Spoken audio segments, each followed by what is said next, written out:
Welcome back to HGC North America.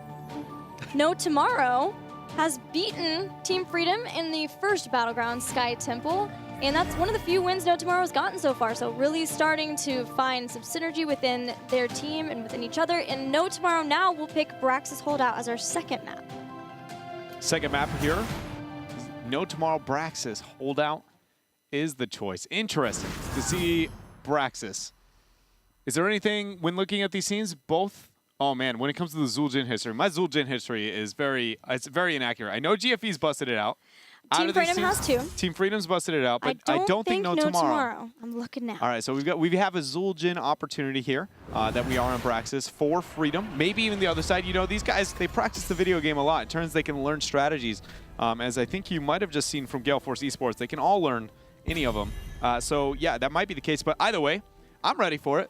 You know what is nice for No Tommorrow too is they've only ever played one Braxis game so far this entire tournament. Really hard to scout, you know, to understand the priority of your opponents, especially when there are niche. See, when you look at maps like Cursed Hollow, it's like you can judge a priority of a team very easily. But when you look at maps like Infernal Shrines is one that can change quite a bit. Another one going to be, you know, Towers of Doom or Braxis Holdout. The drafts vary so much to figure out the overall objective mentality of the team. It's very difficult here. So you don't know their independent one. You can judge their overall arcing ideas, but never, you know, do they even play morale? So you don't know if you only got one series to be able to look at. Well, similarly, there's only been one Braxis for Team Freedom. Right, so we're on even terms yet again, except that No Tommorrow has the morale boost with the first game win. Do they have the Morales boost? We're going to see. We'll find out here if Morales is going to come into play. As Freedom here has the opportunity with the mount band, they first pick it. There's no way they don't. The task is up, though. And what if we just let both through? Vola. So you just task Morales if you're No Tommorrow? Is this Gale Force Esports 2.0? Morales? Yes. There's one. Tassadar? Yes. Okay, huge power play for No Tommorrow in their draft now. Where's Freedom going to move? Varian is not an option. You can't go for the kill potential there into the bottom lane. Malfurion, no follow-up there. So now with only the Vala, how do they recover when it comes to the bottom lane? My first thought is snipe the Gul'dan in this rotation, back it up with the Ariel, but we know the risk that picking Ariel this early into a rotation could provide. If not... It's okay, Ariel and Zarya. So they're trying to sort of keep up with No Tommorrow's sustain, but in that regard, Tassadar, we have seen the beast. Yeah, it turns out it is new task. Yeah, he's kind Morales of unrivaled in terms of survivability and raw damage output. That is the only, you know, Tehran is the only other one that can truly match him. Maybe now Kharazim, but Kharazim's in an idealistic world because you are not going to get free punches. Tassadar has a range, and he also just he provides a lot more to the team. So this is a setback, at least for Freedom in the draft so far here. But I feel like they had to have known if they watched any of the series between Gale Force, that transition. Tassadar has obviously been a feared hero across the board in North America, and the Morales being one of the highest priority hero. They had to expect close to that transition. So hopefully we see them, you know, have a predictable answer or a justification as the draft goes on. Yeah, a way to punish No Tommorrow for picking two support heroes straight off the bat. It might come down to Warrior. It didn't work out the best before, but yet again, Johanna could be the pick for No Tommorrow. No Tommorrow for now are going to ban Medivh. Team Freedom, it's maybe looking at, oh, man. Zul'jin. I 100% would rather seeing a Gul'dan ban there than I would a Zul'jin. Just because both are absolutely terrifying, but at least Zul'jin hinders the 4-man when it comes to wave clear. It's going to have awesome skirmishing. It's going to have that all day, but at least you can make up for a counter pressure and then reverse the 1-4s. So yes, Zul'jin will exist on your opponent's side of the map, but at least they don't have the wave clear with the Gul'dan. Like we saw Tempo do. They realized they lost the 4. So what if you just counter the pressure? Zul'jin doesn't do that nearly as well as Gul'dan does. It does when it comes to sieging. A little bit debatable there, but overall it would be a safer route to move that direction, in my opinion, in a draft than it would be going with the Zul'jin. That being said, we haven't really gotten to see the ideal Zul'jin, Tassadar, Morales in North America, at least not after this patch. We did see it in Europe once, and it was terrifying. Dignitas ran it. ETC should be Gul'dan here, or Sergeant Hammer. All right, so Sergeant Hammer is going to be the damage dealer alongside with No Tomorrow. They say, fine, we can't have Zul'jin. We will take another auto attack hero. And leaving their solo laner, I think that if we get to that point and Artanis is up, No Tomorrow's going to want that one. I am so happy the hammer bug has hit North America. That being said, I don't know how long it's going to stay, but it is here for now, and we get to see another game there. Hammer, just what she does better than almost any other hero in the game is she provides so much siege early on and just lane pressure overall. Very few heroes can provide that. Sylvanas is kind of another great example of a hero that can do that to the same level. But the difference between Hammer and Sylv, obviously other than Sylv's passive, is just her team fighting and her pressure is more consistent. It's not nearly as cooldown based. And it's going to be the Artanis and the Johanna.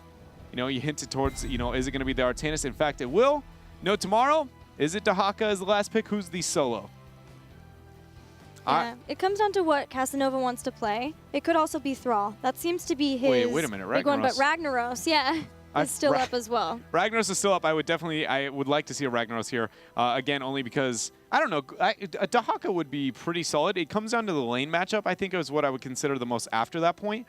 Ragnaros will be able to complement, obviously, the map a little bit better, but that global is pretty neat, and just having that survivability into the health bars. My vote's Ragnaros, actually. That is it. I think that would be safer, the wave clear for them, the survivability into the top lane. I actually haven't seen Casanova play Dahaka before. It was Jason playing, although they could switch some things up there. Maybe he would be the Tastar player instead. He's got 9 seconds. Either of them definitely viable. Or Sonya. Oh, yes! This is the matchup I wanted it in, too! I forgot about the Sonya changes. Artanis gets bodied by Sonya. Straight seismic slam smash, dude. It is whirlwinded to oblivion. It is. It's such a good matchup for Sonya because Artanis is so dependent on getting that kill potential. We always talk about you got to consider wave clear and kill potential. Sonya wins in both. She can out-skirmish him, especially as it scales on later into her build, but then she can definitely out-sustain him. She's got very little tools to be able to interrupt with the whirlwind, so it's just, I'm going to spin to win, then you get up in my face, I'm going to smash it in. It turns out your shield recharges much slower than my W and my auto attacks, and you're just going to die. So this draft is so heavy in No Tomorrow's favor, in my opinion. They've got a ridiculous bottom lane. The top lane, I love having the Sonya up in the top lane. It's just, the hammer on bot is going to be unstoppable. This game might quickly get out of reach for Freedom. And she has a pairing with Tassadar, which has been a favorite for Sonya too. She's going to have that life leech from that armor after level 4. Ooh, but I want a leap. Okay. I'm just saying I want a leap. Take it back. Nope, I want it. I don't care. Don't care. Okay. Well, all logic aside, we definitely desire the leap. I wanted to. All logic aside, there's some logic to leap. What if she gets swapped in and needs to leap out? I mean, that's a good point. Yeah. And it's a good initiation. Exactly. Except you just got a hammer comp. So, like, moving in and initiating, typically you want burst to follow but that yeah, up. you got that double threat life, right? Where she leaps and everyone's like, let's get Sonya. And she then Hammer's whirlwinds going around. Hammer's shooting the whole time. You watch. It's going to be a thing. We're ready for game number 2. We're going to go into Brax's holdout between No Tomorrow and Team Freedom. All right.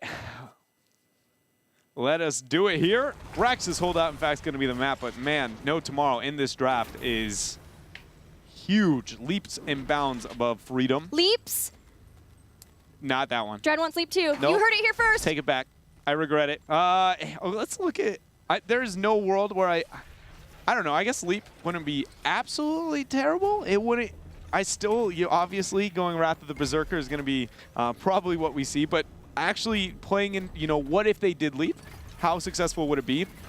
It would be okay into the Vala trade, but then Zarya would pop a shield, and then Sonya would probably just proceed to die because Hammer doesn't have enough follow-up burst. But, it could get a decent trade. We'll have to see. Kadarian Resonance again for Tassadar. Once again going for having those constant shields up. And Team Freedom have shown up in the top lane, and instead of trying to counter push for No Tomorrow, they're going to rotate up, seeing that Freedom quickly back away. Yeah, and now probably Freedom's going to transition towards bottom and get, a faint amount of damage there onto the bottom half of the map as well. Putting them into a mismatch lane setup here. For Freedom, that is a huge advantage. This is what we were talking about when you lose the 4. What if we look to swap? It is surprising to see this idea of, getting the swap lane matchup has only come to light this week. Like suddenly a team, in North America is like, guys, remember, we can just change lanes. We don't we don't have to match you all day. So I definitely really can appreciate this here from Freedom. Doing a very good job with the early part of this game. For now, the siege race is on, and Freedom, or No Tommorrow is going to slightly pull ahead, but it won't be so far that, you know, Freedom can't get an equal response on the bottom. Right, No Tommorrow's just continuing to siege up in the top lane, and because they responded and then went for the siege instead, it worked out that they were slightly ahead, but actually the damage very good from Team Freedom to catch up, and they dropped the keeps or the forts right around the same time. Is going to be down. Question is, how far does it go? Nasmus, obviously, he had a different story than the rest of his team there for a moment, but he was not dismounted. He's going to be able to make it on out here. When it comes to all the talents we see, for the most part, things are going to be norm. We do see a difference in Sergeant Hammer build, though, at level 1, not having the resist. Advanced artillery instead, so more damage to long-range targets, trying to make sure that Sonya can stay, or Sergeant Hammer can stay even a little bit safer. From that, taking advantage too of the fact that Sergeant Hammer, when she really started to come back in the meta, is because she had her range just naturally increase. So increasing that damage that she can do while staying in a safe distance, sieging up. We do see that Freedom here has got talent 4 or level 4 in talent here above No Tommorrow. Now Casanova has actually joined into the 4-man. This is interesting considering, again, how the success that he may be able to have there onto the Artanis, but he's going to be healed up here.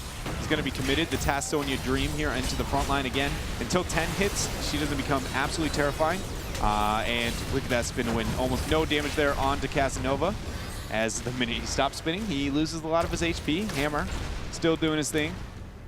Her thing, I guess. Yeah, technically her. I don't even know why. I always forget there's a little, you know, there's a person inside. Yeah, it's funny too because Claris actually said something to the effect of calling Sergeant Hammer a guy earlier too today. So I've always done it. You're not the only one. It's like almost every single time that I talk about Hammer. It's like, oh no, it's a dude, and you know, she's just hanging out inside there. Jason under a bit of pressure from Nasmus. Channels now for Freedom on both sides of the map here.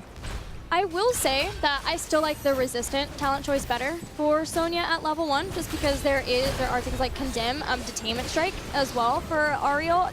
That is a lot of the reason that Fan was able to just sit there despite anything, including swaps. Swaps will be a factor later on for Team Freedom as well. So we'll see how this one works for Jason, but favoring damage over the safety and ability to stay sieged up. So No Tommorrow committing Sonya. Either I'm really wrong about the mismatch, or there was no rotation on the side of No Tommorrow. The fact that Sonya stood on top that entire time and they kept ETC into the solo and then rotated her down after it got to 100% either means that Artanis was completely bodying into that matchup, which last time I played it, I felt very dominant in the Sonya position. So maybe I'm missing out on something, or No Tommorrow here, you know, a little bit of a mistake here when it comes to their rotations early on. Granted, Freedom is doing anything and everything they can right when it comes to the beginning half of this game here on Brax's holdout. Yeah, that started them their level 7 talent tiers and a full level ahead of No Tommorrow as they continue to push onto Keep Towers. Insomnia once in goes in. Okay, so this swap's gonna get weird. Jason is the one who's caught, but he's the one who can go through the gate. Not so much Insomnia. He's gonna jump on, focus the side while he's being slowed down from Tassidar's auto attack. Blade dashes away, staying alive, and they get a Tassadar kill. I cannot believe that just happened. I am in the same department. I was like, well, he's going to go down, and then nope, it's going to be a positive trade now for Freedom as they are looking towards this keep. It's going to be falling here down to 75% HP. All three of the Gardens there, 7.5k HP. Now at 50%. Is Tassadar is now making his way back. Might have a shield for it, but I don't think it's going to matter at this point because that is a keep here 5 minutes into the game for Freedom. All capitalizing solely on lane mismatches and rotations on the side of No Tommorrow. Huh. That is a fast keep for Freedom and well ahead of their opponents. Yep, Sonya's going to be in trouble. She's running away now, but here come the Resclusion. Misses Detainment Strike, but that's not going to matter. Casanova goes down from the Blade Dash, and Team Freedom can continue to push now down in this bottom lane. Instead, look to paint the battleground red. We also, you might have been right. Poison Spear. What does that usually lead to? Tell us. It's usually it's a burst build. It's a lead. Okay, so being it burst, Jason. All right. Oh my. So we'll take a minute to look at this talent because I've rarely seen Poison Spear. It was buffed ever. though. It was buffed. It was buffed. Yes. But when looking at it, in the past, iDream was one of the only players on Sonya who has ever really kind of used Poison Spear. Once in a while it led the leap, other times it didn't, but the argument was, you know, just the kill potential onto anybody was a lot higher. But again, outside of time where iDream, he was the only one who was using it. Every other time I've seen it, it's led to a leap. It's just a, you know, dive onto the backline, open with your Q. That's going to increase the damage and doing 150% bonus damage over 6 seconds, and then hoping you confirm a kill. That being said, I still don't feel like it's a leap. It's just really interesting here to see the Poison Spear at 7, and we'll see. We'll see. You know, Sonya's still kind of a question mark here after some of her buffs. Yeah, normally we would see there is Ferocious Healing to be able to get the increased healing. Yeah. It's but it is a huge buff to go from 100 to 150% at the same time. Yeah, it is. It is. Very much so. All right, heroic abilities and a boss for Team Freedom. You know what? Freedom, at least make sure that we can get to heroic abilities for No Tommorrow, at least so I can maybe just keep dreaming just a little bit that it will be elite pick. But Beacons activating in 11 seconds and Freedom are well aware of how much pressure they can continue to put on as long as No Tommorrow do not have those heroic abilities. We'll find out. Jason here, sieging up. 9 is not even picked up here for No Tommorrow. It is a tough spot with the boss pushing in. 7.5 minutes into this game, and I was complimenting No Tommorrow's draft so high early on. And here with the, you know, the Sonya transitions and not committing with the 4-man into the proper lanes, Freedom has really just dismantled it. Swap attempt going to land onto Urho. There's going to be the blind down. Keep in mind, no heroics on No Tommorrow's side. Heal Beam is going to be used, and they're going to be able to keep him up. This keep is going down, and the Zerg Rush is going to be right behind it. Nobody soaking on the top half of the map. No Tommorrow, a bit panicked here. Blinds are so effective versus No Tommorrow's composition with Sonya, with Sergeant Hammer. This is very nice. There's another swap, but it's Jason, and he's just going to try to march his way to safety, and instead just dies. And you just hear, like, you know, the surprisingly obnoxiously loud, or that too. That's exactly what she sounds like. Yeah. Or I feel like the hammer, just like when the noise of an actual tank going, just trying to be able to make it out. It's like, guys, please, so slow. Tiger JK gets swapped. He's going to be set to death. Oh, no, we're not even going to see heroic abilities, Team Freedom. We'll just believe it was late. 8 minutes, 28 seconds into this game. It still is low respawn timers. Everybody from No Tommorrow doing as best they can to stop this onslaught of damage from Team Freedom, but ETC goes down. Explosion zone's there. Here we go. Here we go. Is it? Didn't even get picked. Oh, man. Blunt force gun was locked in. At least we got. That seems like a little troll. At least we got BFG. Yeah. You know, that was the dream. It was the BFG leap dream. Oh man.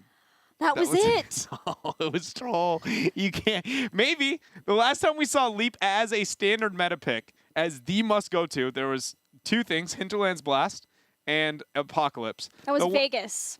Yeah, this was 2015. Yeah, that was what they nicknamed back in the day. That's what they called the Eraser. And when you had the Eraser, you just leap. You Hinterland's Blast, what used to be called Shock and Awe way back in the day, and they were just dead. Only Divine Shield was your saving grace at that point in time. Well, with that quick game, we are going to a commercial break. When we return, we'll have a game number 3.